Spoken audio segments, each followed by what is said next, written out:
There, folks, welcome to the program. This, of course, is Stinchfield, the podcast. So great to be along with you today. Sorry for the delay. Listen, we got big news about Marco Rubio, the Secretary of State. I'm telling you, this guy is on fire. He may be the most, here's the thing. Every one of President Trump's cabinet members is fabulous. When you look at Pete Hegseth at Secretary of War, when you look at Scott Bessent, I did a whole podcast on how he may be the best cabinet member that President Trump has. But talk about kicking, clawing, and screaming your way to the top. Marco Rubio is trying to maybe knock Bessent out of the top spot for the best cabinet secretary. He goes to Munich, to this Munich security conference, and he basically does what President Trump does. And this is the great thing about President Trump's cabinet. They embody President Trump's mantra of America first. They embody President Trump's boldness about telling it like it is. And he didn't go, Marco Rubio, to Munich to tell people we don't like you, we're not going to help you. What he told them is you need to stand up for yourselves.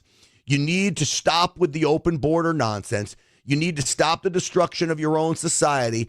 We will help you. But we're not here to be your friends, okay? And we're not here to make you happy. America is here to do what's in America's best interest. You can like it or not like it. We can still get along even if you disagree with us. I actually thought it was a very good message. So I want to go through Marco Rubio's comments. And it was a battle against the globalists. And the globalists were not happy. Who else shows up at this Munich security conference? All of the leftists. Gavin Newsom shows up there. Hillary Clinton shows up there.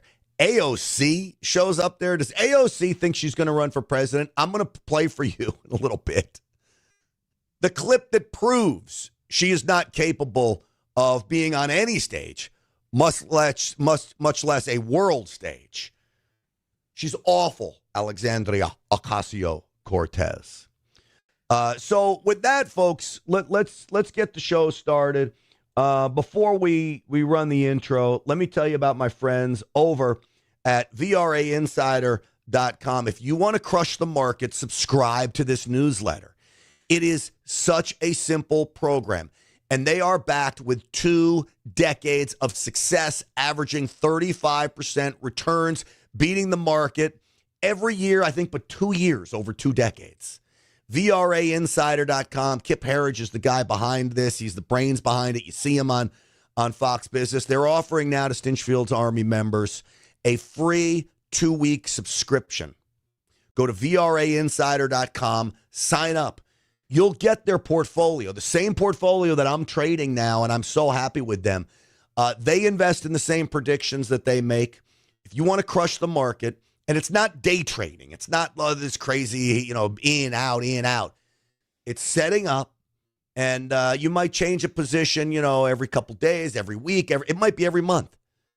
But it's simple. VRAinsider.com, and it's a simple 10 positions. They're 10 baggers, as they call them.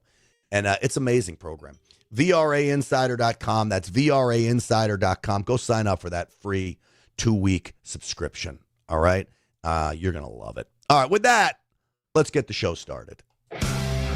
Uncensored and unapologetic. This is Stinchfield. Here's your host, Grant Stinchfield. All right, so great to be along with you. So it really is funny how every single one of President Trump's cabinet members is fabulous in their own right. I mean, all the way down to the Secretary of Education. You look at Linda McMahon and the war that she is waging on teachers' unions who want the worst for our kids. It's unbelievable.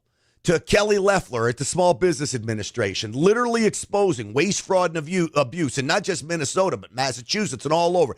I've talked about Scott Bessent, the Treasury Secretary, who's fabulous. Howard Lutnick doing a fabulous job at Commerce. Pete Hegseth, restoring masculinity to the United States military. Thank you. And then you got Rubio at Secretary of State. I'm going to tell you, I always liked Rubio. I thought he was a smart, bright young man, but I thought he was kind of wimpy-ish in his own little right. President Trump dubbed him Little Marco, and I don't know if he's really a guy's guy. I kind of like my guys. I'm more of a Hegseth guy, right? But Marco Rubio, what he's doing as Secretary of State, upending the globalist agenda. Exactly what President Trump promised he would do. Well, Marco Rubio is literally carrying that torch of President Trump, and he's taking it right to their faces. And this is what I love. It's the boldness of the Trump administration on the main stage, on the world stage, saying, you know what? You're a globalist. We're going to punch you in the face. And unless you get on board with how we want to do things, you're on your own. This is Marco Rubio at the Munich Security Conference, one of the best speeches he's given, I think. We want allies who can defend themselves so that no adversary will ever be tempted to test our collective strength. This is why we do not want our allies to be shackled by guilt and shame. We want allies who are proud of their culture and of their heritage, who understand that we are heirs to the same great and noble civilization, and who together with us are willing and able to defend it. And this is why we do not want allies to rationalize the broken status quo rather than reckon with what is necessary to fix it. Reconcile the broken status quo. You know who he's talking about. He's talking about Europe that has ruined a great geographic area on this great globe of ours. And how did Europe ruin it? By doing exactly what Joe Biden and Barack Obama tried to institute here. Open borders, communism, equality for all, which in this mantra of bringing everyone down to the lowest common denominator. So you have, quote, equity. I should correct myself. Equality is good. We're all equal, but we're not all equitable. We all have an equal chance of success under the system that I love, and that's a representative democracy, capitalism. We all have an equal opportunity, but we're all not equal. Like some of us are smarter than others. Some of us are better looking than others. Some of us are more athletic than others. I'm never going to be an NBA player. I'm never going to be third baseman for the New York Yankees. I probably had a better chance of being third baseman for the New York Yankees than I ever did as an NBA player. But my point is that we're not all equal. We're not when it comes to certain things. And this idea that it has to have equity, equal outcomes for everyone, that's the worst. This is what has ruined Europe. This idea that there's no such thing as a sovereign nation and open borders and the free movement of people is why Muslims have taken over Europe, and Europe is now a failed state. So he's saying don't reconcile that. Don't make excuses for it. Don't try to tell us why it works. Just fix it. And how you fix it or close your borders down and honestly do what President Trump is doing. Oust the illegals who are making America bad. Honestly. Marco Rubio again. Controlling who and how many people enter our countries, this is not an expression of xenophobia. It is not hate. It is a fundamental act of national sovereignty. And the failure to do so is not just an abdication of one of our most basic duties owed to our people. It is an urgent threat to the fabric of our societies and the survival of our civilization itself. Sovereignty. Every nation has a right to sovereignty, but not every nation respects it. And in fact, I would put up there that only America, Israel, probably some Mideast countries. If you looked at Qatar and Saudi Arabia, those countries are going to believe in sovereignty. But you look at nations in Europe, they don't believe in sovereignty. They believe in open borders. They believe that everybody can be welcome. They believe that we should not enforce the law on some because we don't want to be mean to people, that a sovereign nation that has laws is somehow oppressive, when it is just the opposite. Just look at children. Children need boundaries. Without boundaries, children go hog wild. And I will tell you this, it's not oppressive to institute rules on your children, standards they must live up to, a behavior level that they must adhere to. It's not oppressive. It's called raising good kids. I would offer this, that society needs the same types of boundaries. You need rules. You need standards. You need a common value system that if we all adhere to, the nation's going to be way better. That's what America was about. We had a common value system. Now, sadly, half of America does not subscribe to the value system that America was founded on. Free markets, first and foremost. A love of God, okay? The idea that you are willing to help others, that often leads to the best possible outcome for yourself. I do believe that if you lift others up, great things will happen to you. That doesn't mean you have a government that needs to get involved in that.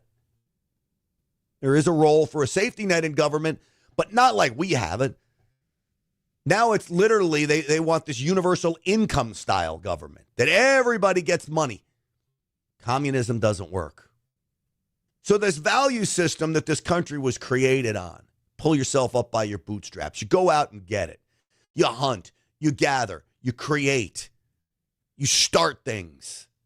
If you fail, you try again. That's America. Europe despises it. Europe wants everyone at the lowest common denominator. And I'm here to tell you that just does not work. More from Rubio. The United Nations still has tremendous potential to be a tool for good in the world. But we cannot ignore that today, on the most pressing matters before us, it has no answers and has played virtually no role. So think about this. The United Nations with no answers and no role in working for peace around the globe. I don't care what anybody says, but President Trump has brought more peace to this earth than any other president in American history. We basically have the most restful period of time right now. I understand Ukraine and Russia are still going at it. We have problems in Africa. We have problems. I get it.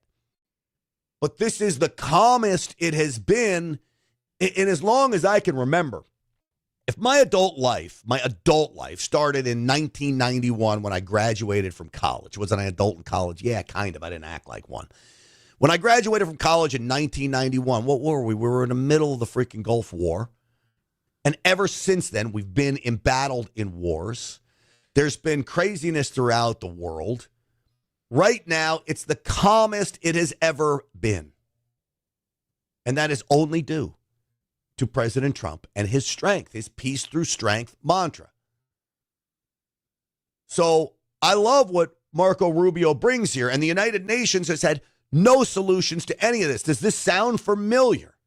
I don't know. I think it was Thursday. I was telling you on this podcast that Democrats have no policies.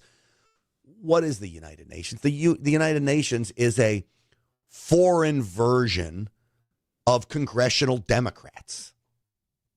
There is no vision. There is no policy. There is no solutions. There's nothing being offered up for success, only criticisms of those working towards the value system that we support and trying to support the people who want that value system. All they can do is criticize. All they can do is yell and scream. All they can do is make up lies. That's the United Nations today, which is why I say we ought to leave the UN and forget about it being in New York. Kick it out of the United States. Did not solve the war in Gaza. Instead, it was American leadership that freed captives from barbarians and brought about a fragile truce. It has not solved the war in Ukraine. It took American leadership in partnership with many of the countries here today just to bring the two sides to the table in search of a still elusive peace. It was powerless to constrain the nuclear program of radical Shia clerics in Tehran. That required 14 bombs dropped with precision from American B-2 bombers. And it was unable to address the threat to our security from a narco-terrorist dictator in Venezuela. Instead, it took American special forces to bring this fugitive to justice. In a perfect world, all of these problems and more would be solved by diplomats and strongly worded resolutions. But we do not live in a perfect world. And we cannot continue to allow those who blatantly and openly threaten our citizens and endanger our global stability to shield themselves behind abstractions of international law which they themselves routinely violate. This is the path that President Trump and the United States has embarked upon. It is the path we ask you here in Europe to join us on. It is a path we have walked together before and hope to walk together again. Look at the faces on these people. They don't know what to do because they know that Rubio is right. They know that what America is doing is working. I mean, and you know, he brings up Venezuela, and think about this. Think of where Venezuela is today. Is it perfect? No, but it's far better off than when Maduro was in power. It had to be done. He was a narco trafficker. So the United States gets involved. Not regime change. The vice president, take over. But let it be known, if you screw up, we'll come get you too. I mean, I don't want to say it's operating like a mob boss, but kind of. And in a good way, okay? And that's what President Trump, Marco Rubio, Hegseth, and the rest of them bring. I'm going to play a couple more clips, and then I want to get into the leftist side of what happened at this Munich security conference in just a moment. But before I do that, let me tell you about my friends over at Patriot Mobile. I have a Patriot Mobile phone. It is a service by Patriot Mobile, and the service is fabulous. You can choose between the three big networks, so you don't sacrifice that. Here's the best part, 100% U.S.-based customer service. And you know that when you pay Patriot Mobile, that some of that money is going to conservative activism. This is a conservative activist organization. It's not just a cell phone company. They are on the front lines battling for our freedoms, which is why I support Patriot Mobile. You should too. PatriotMobile.com/Grant, 972-PATRIOT. I promise you switching is so easy. It literally takes minutes. They'll make you a deal to switch, so that won't cost you money either. Talk to them about that. There's a performance guarantee, and it's a performance guarantee like nobody else has. So again, get with Patriot Mobile, patriotmobile.com/Grant. I've been with them a long time. You'll get better service. You're going to save money.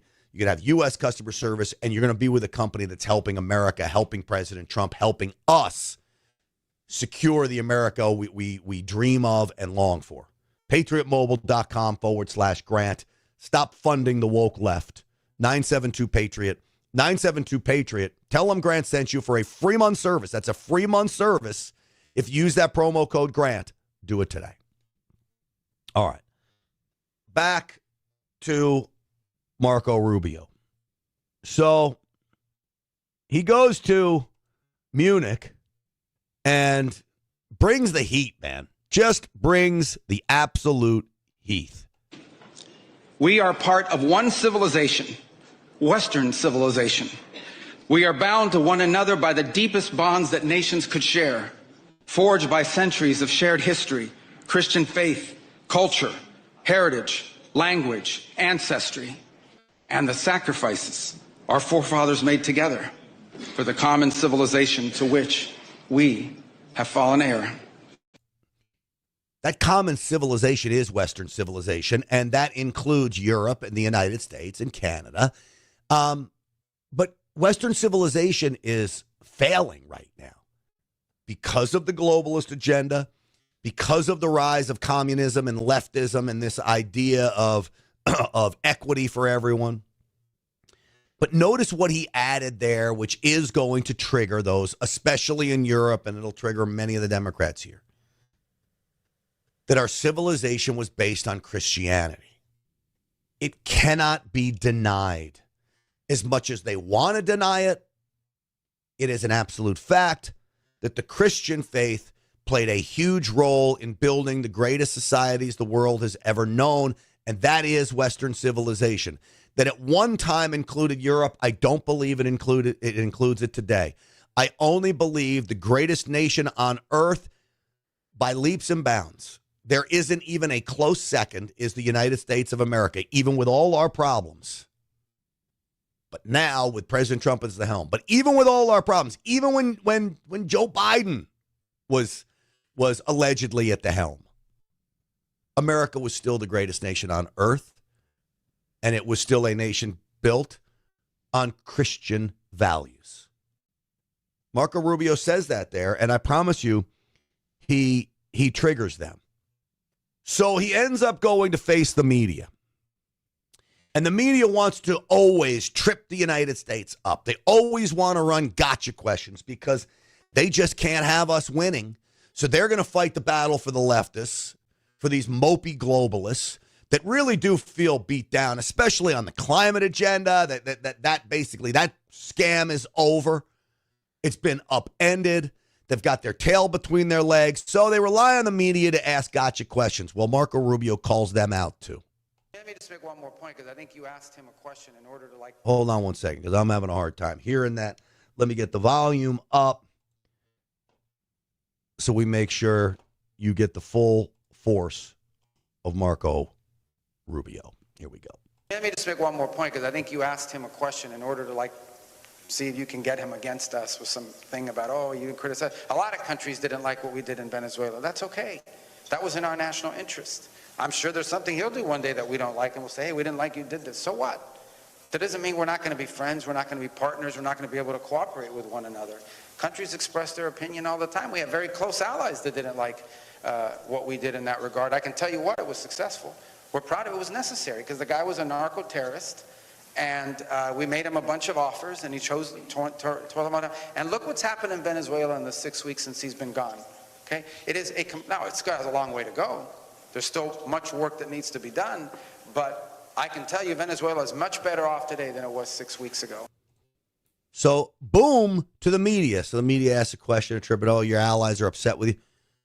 And you know what the answer is? The answer is what I tell you all the time, and what I want from all of you is boldness. A belief in yourself, your value system, your ideas, that when you tell them to somebody, that you believe in them and you're unapologetic about it and you're unafraid of it. Now, this doesn't mean you get rude about it. Doesn't mean you yell in somebody's face about it. And sometimes it actually means when you have a total disbeliever, you just walk away and don't bother yourself with it. Because you're so grounded in your idea, you know you're right. You don't need to convince the ultra believer of the left. You're not going to convince that person. This is boldness right here. That Marco Rubio just said, we do what's in the best interest of America. You may not like it. That's fine. You're free to have your opinions. That was literally a right handed down to us by our Creator. Spelled out in the Constitution. Anybody in the world is free to have their opinions. They're free to say it, in my opinion. But it doesn't mean we have to agree with you. And there may be things that any side does. And if we don't agree with you, that doesn't mean everything falls apart. But this is a great lesson to take from even relationships in America. If you have a significant other, a husband, a wife, a boyfriend, a girlfriend, whatever it might be, just because you don't agree on everything, don't let it fall everything apart. Understand that's a fundamental right. Now, when it comes to personal relationships, if you disagree on too many things, there's no way that relationship stands. And I will tell you a quick note on, can conservatives date liberals? The answer, I'm going to save you so much time right now, okay? The answer is an unequivocal no. A conservative and a liberal cannot have a successful marriage, and I'll tell you why. You will live in secrecy. If you want peace in your house, you're not going to be able to talk to each other about politics. Politics drives almost everything. Politics drives how a coach runs his little league team. You'll disagree on that. When you turn on the TV in the morning and one wants to watch MSNBC and the other wants to watch Fox News and you can't agree on what to watch, what do? You go to different rooms. That's not going to work. Everything you do depends on having a fundamental agreement of the value system so you can move your family in the right direction. If you don't have that agreement, there is no way that relationship works. You're starting your day off by not being able to communicate with each other. That is a recipe for disaster. So I'm not telling you, oh, that's intolerant, that I can't date a liberal or that you shouldn't date a liberal. What I'm telling you is it's reality. And if you want a successful relationship, a family, a successful future, you've got to agree on fundamental values. And if you start your day off by the moment you turn on the TV and you can't agree with what to watch, that's a really, really bad sign. And so this is the same thing for what Marco Rubio was saying here. It doesn't mean we need to be best friends. We can all get along, but it also doesn't mean we're jumping into bed together at all. All right. Now to some of the globalists that were there. This is AOC. I just want to play for you how inept she is. This is such a, I think that this is of course a very long-standing. Huh? What are you trying to say, AOC? Spit it out, honey. She can't. She was asked a tough question. You want to see the whole thing? I believe I have it.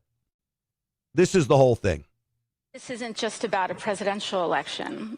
Personally, I think that the United States has an obligation to uphold its own laws, particularly the Leahy laws. And I think that personally that the idea of completely unconditional aid, no matter what one does not make sense. I think it enabled a genocide in Gaza. And I think that we have thousands of women and children dead that was completely avoidable. And so I believe that enforcement of our own laws through the Leahy laws, which requires conditioning aid in any circumstance when you see gross human rights violations, is appropriate. Does anyone understand? I mean, I understand the concept that she doesn't want to be giving aid to Israel, but was that an eloquent way of spelling it out? No. She also just claimed that Israel committed genocide in, quote, Palestine. Now, I know many of you despise Israel. Whatever, okay? But I'm going to tell you this. They didn't commit genocide in Palestine. Those are Muslim terrorists that literally are trying to wipe them off the face of the earth.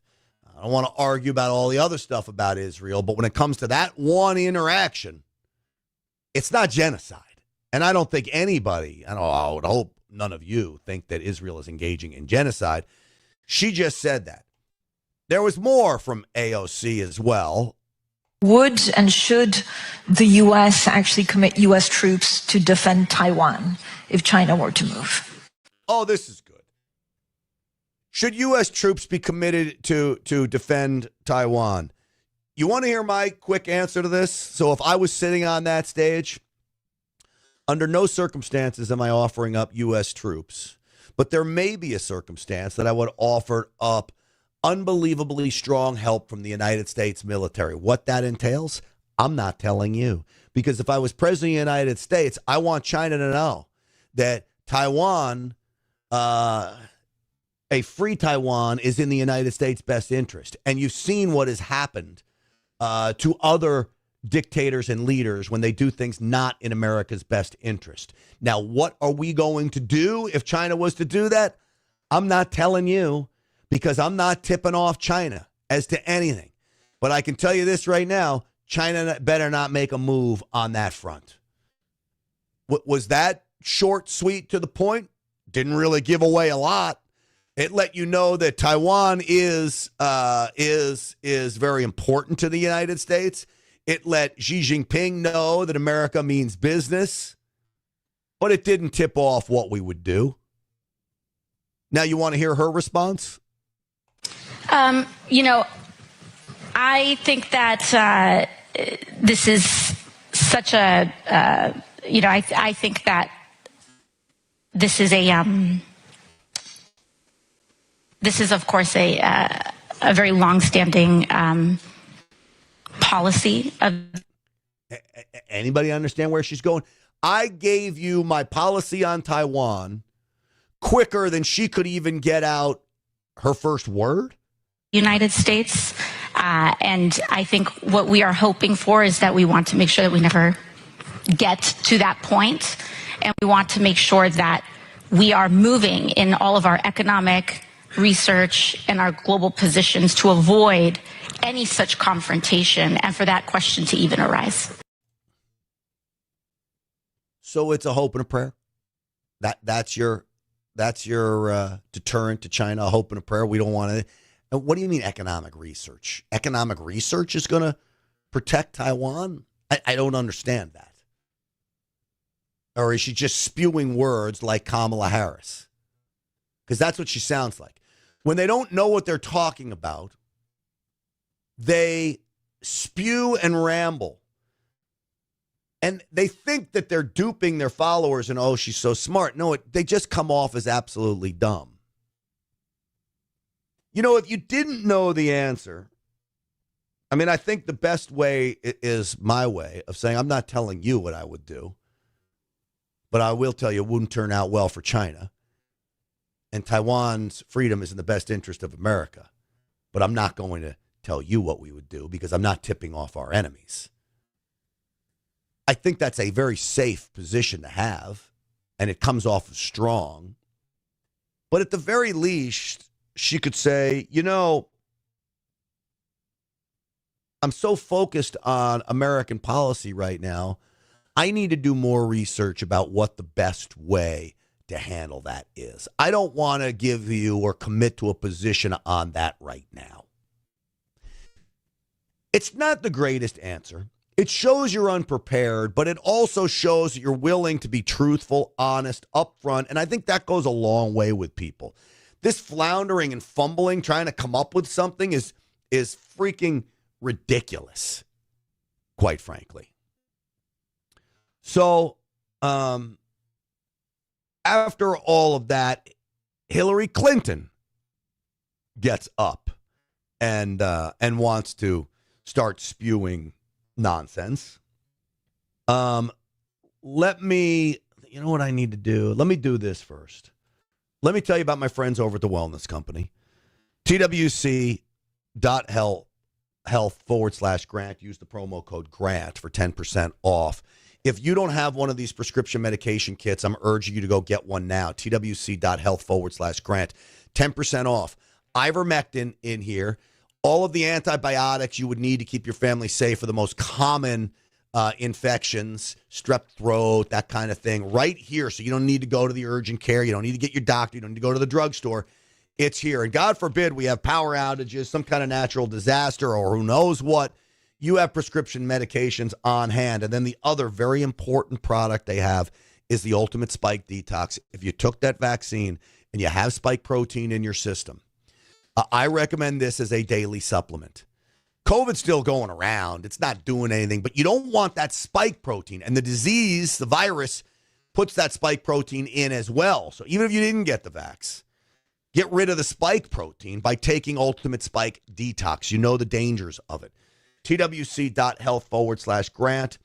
Use that promo code GRANT for 10% off. And if you're looking to use weight, their drop product, it's a peptide. It's fabulous. Use promo code GRANT100 for $100 off of that. All right. With that, let's get back to Hillary Clinton. So Hillary Clinton takes the stage. More people were deported under my husband and Barack Obama without killing American citizens and without putting children into detention camps than were in the first Trump term or this first year of Trump's second term. So I think it's important to look. Oh, wait a second. So you just admitted that your husband and Barack Obama were deporting people at a rate much higher than we've ever seen before until President Trump got into office. Now, you know the cages and detention camp story is totally false, so I won't even acknowledge it because that's the lies. The Gestapo ICE agents is also a lie. But I play you that clip because Hillary Clinton admitted it. She admitted that deporting illegal aliens is the right thing to do. Her husband agreed. And apparently Barack Obama agreed to. I believe Barack Obama's plan of deporting some of the criminals was a setup job. It was a setup job it was a setup job in the preview leading up to the open borders to try to somehow make it look like we wouldn't suspect what was happening. But the problem is the borders became so overloaded that you couldn't help but notice. I don't think they ever wanted us to notice it. So besides Hillary Clinton, Gavin Newsom shows up there. I want to remember all those images of masked men, the secret police, something familiar in Germany. Those first images came out of my state, the second largest city in the United States of America. We saw 4,000 National Guard federalized. First time, we'd never seen anything like this. And 700 active duty Marines sent not overseas, but to the second largest city in the United States of America, militarizing the streets of my city. Masked men showing up, unaccountable, no IDs. He's in Germany, and he just related ICE agents to Gestapo. Now, he related ICE agents to Nazis that literally rounded up Jews, put them on a train, and cooked them. I don't think anybody's accusing ICE agents of doing anything like that. I don't think anybody's accusing ICE agents of going in and stealing the illegal aliens' property, stealing artwork, robbing them of their riches, and then putting them in concentration camps ultimately to kill them. I don't think that ICE agents are doing anything close to that. But Gavin Newsom has the audacity to say that, and I will say this. When President Trump put the National Guard into Los Angeles, at least for the moment, the federal buildings were protected in the few blocks, not an entire city roaming the streets of L.A. In the few blocks where they were, those blocks were safer, just as we saw what happened in Washington, D.C. as well. So, again, all they do are come with lies. Now, there were some bright spots here. Lee Zeldin is one of them. Mr. Zeldin, with all due respect, isn't it just a little bit cute for the administration to now be saying we want to leave the power with Congress when there have been so many examples of this administration pushing the boundaries of executive power? All right, so I want you to listen closely to her intro to him. This is a reporter with Politico. We know where they fall on the political scheme. And look at her accusatory tone. Now, when I tell you that President Trump has established the greatest cabinet in American history, Lee Zeldin is the most consequential EPA administrator in American history. And he does not let her get away with it.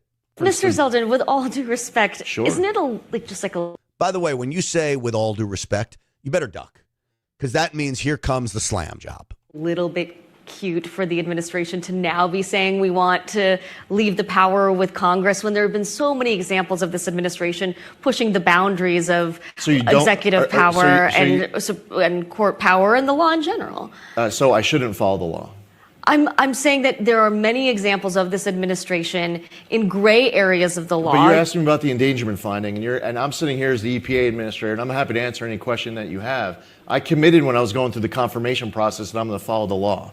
And there's no way that I'm going to sit here and have any apology or regret for applying the best reading of a law and reading a Supreme Court decision that makes it clear that if you're going to regulate the heck out of greenhouse gas emissions with trillions of dollars of regulatory costs on Americans, that's something that Congress should have a debate and a vote on.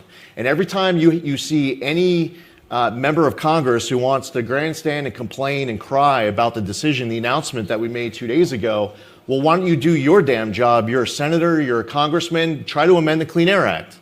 Ask them, where in Section 202 of the Clean Air Act does it say anything about global climate change? Why don't you ask them why, and when they did this in 2009, did they not study each of these individual well-mixed gases individually? Ask them, why did they use well-mixed gases that aren't even emitted from vehicles, even though it was an endangerment finding on mobile sources? Ask them, why didn't you include water vapor if you're going to go there?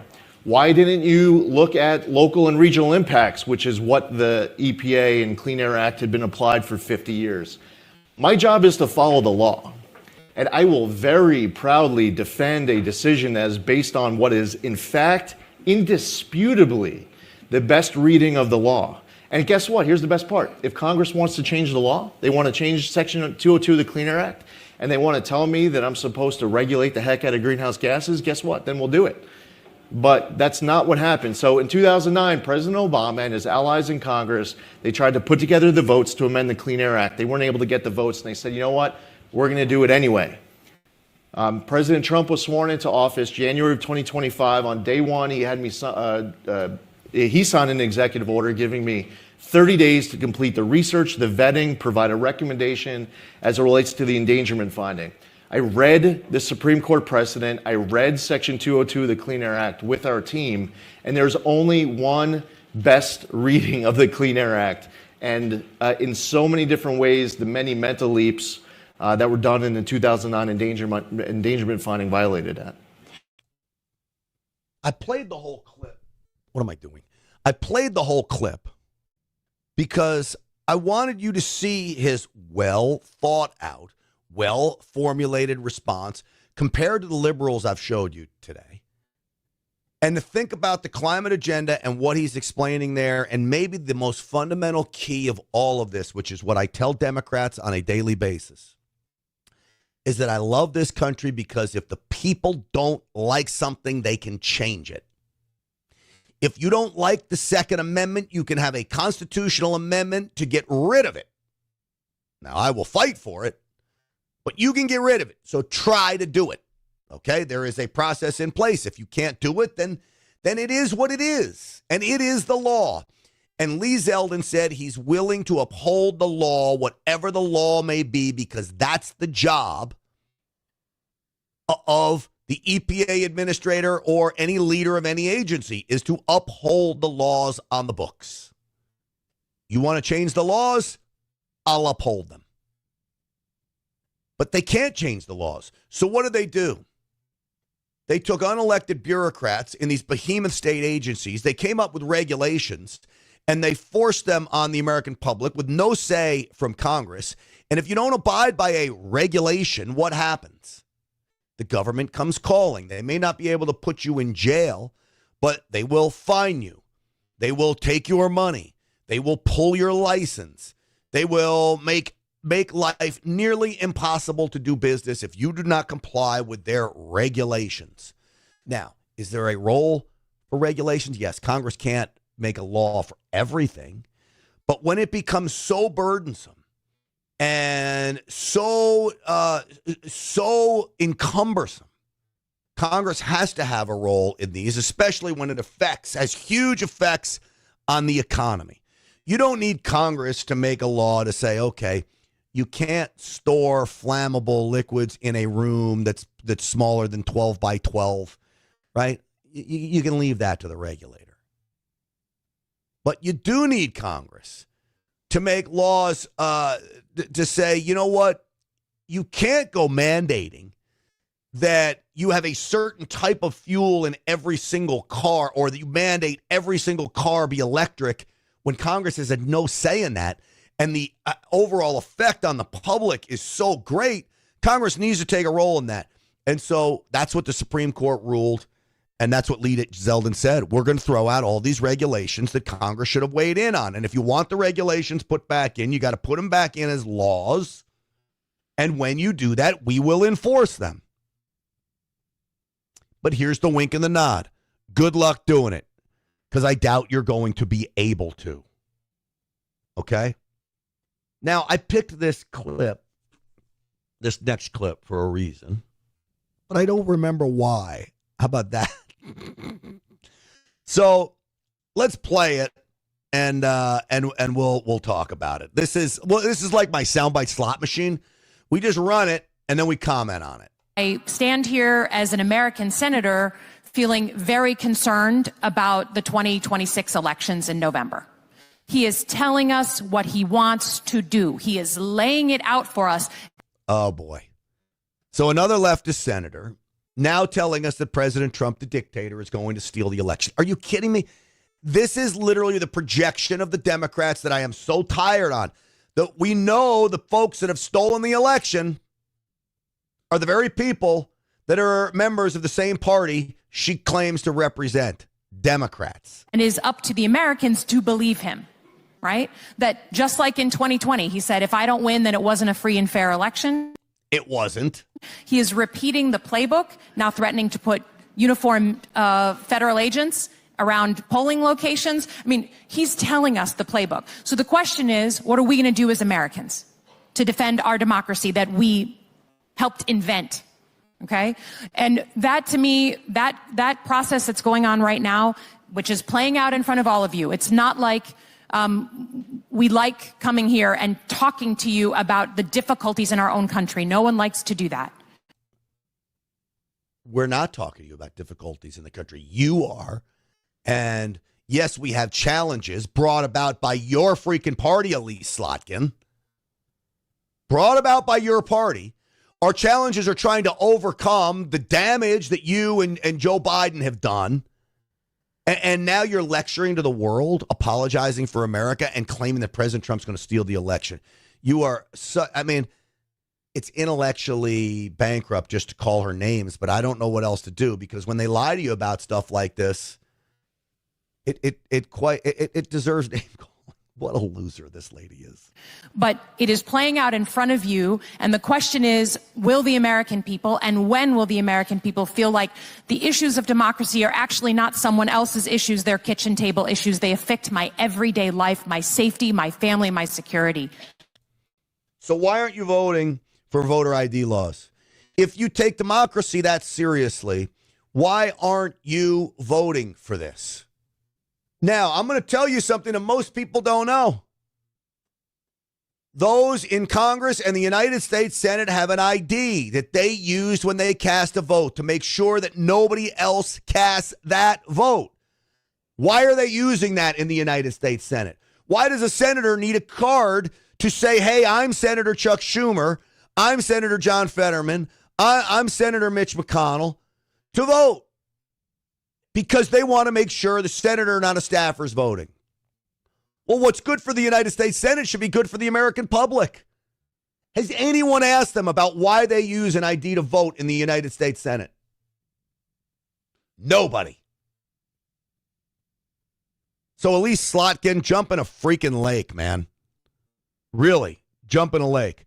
There is one beacon of hope, I would say, inside the halls of the United States Senate. And I keep telling you, John Fetterman is a decent guy in the fact that, look, he believes what he believes. We disagree on most issues, but at least he's intellectually honest. Now, I'm not defending the president, but I will say he hasn't defied a single court order yet. He hasn't. And there was the big freak out that he was going to run in 28. And I'm like, no, he's not going to run. That's not going to happen. And now, of course, he's not going to run. What's your relationship with him like now? I wouldn't, whatever. But my point, it's like, if I have something to say, it's not going to be, in an insult. It's not going to be extreme things. When you have members of Congress calling him a piece of shit and things, crazy. It's like you just don't, I'll always talk and speak, with respect, because I really want to find a way forward to wins in Pennsylvania. And that's not going to change. And I know some people just want the professional wrestling kind of thing. I know what pays the bills. Can you call someone a piece of shit? Can now put that in an email? Can you chip in $10 to help me smash the oligarchy or whatever? Yeah, you can have a much better quarter. But for me, I'd rather be just play it straight and treat people on both sides as respect. Do you believe him? I'm curious. Do you believe John Fetterman when he says this? I actually believe the guy. This is like the only Democrat that I actually believe. I think he actually means it. And I think as a Democrat, he's lucky he's in a state like Pennsylvania, which is really close to going red. But he has to be a moderate. So part of me says, all right, is he talking like this because he wants to win an election in Pennsylvania? Maybe. But I actually believe he thinks like this. And I actually think that John Fetterman may be more conservative than people give him credit to be, even though he comes up with some wild, wild ideas. But I like to play him now, where before we used to just make fun of what he was saying. That was mean. And in some respects, I apologize too. And I never apologize. But I apologize to Fetterman for being really awful, ugly about his condition. I mean, was it humorous when he was just babbling on and incoherent? A little bit. But now, I don't know. The guy makes, I don't want to say he makes sense, but at least he's honest, he's balanced, and he's not flame throwing for the sake of flame throwing. So, what does this say? Effectual insurrection. I usually help moderate Friends show from 12 to 2, but no show on President Day, so I want to stop by one of my favorite straight shooting fellow Grant. Hey, well, thank you. Effectual insurrection. And we had a nice audience today, and I do appreciate it. I always appreciate when everybody's watching. So President's Day, like, how many stockbrokers and bankers are out there, and postal workers? Like, I'm working. I got a show tonight. I'm doing the podcast. I don't look at today as a vacation, though my son and I do get to go to the gym together because he doesn't have school a little bit later. It's not vacation. President's Day. Though I'm happy it's President's Day. And if you're off, I'm happy you're off. But look, I work. I work on my birthday too. I'm not taking my birthday off unless it falls on like a long vacation. But I won't just take my birthday off on a Wednesday because it's my birthday. I think that's a real like millennial thing to do. Now it's not even millennials. I don't even know what the new generation is. Is it X or Z? What is it? If anybody can comment in the Generation X, that's not right. I lost track of what all these generations are. I don't even know am I Generation X? I don't know. Like I said, I can't keep track of them all. So anyway, hey, real quick, folks. You know, I got this course out here, and it's really having an effect for some people.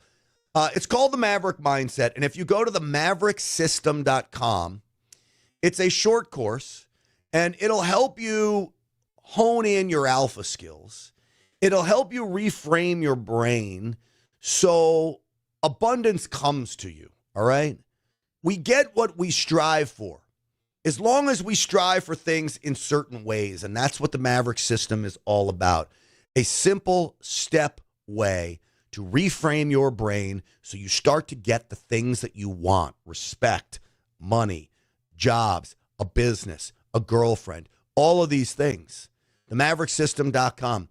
And I would tell you, if you have kids, teenagers probably, it's worth them going through the course. It's not just for men. I targeted it for men, but it's not just for men.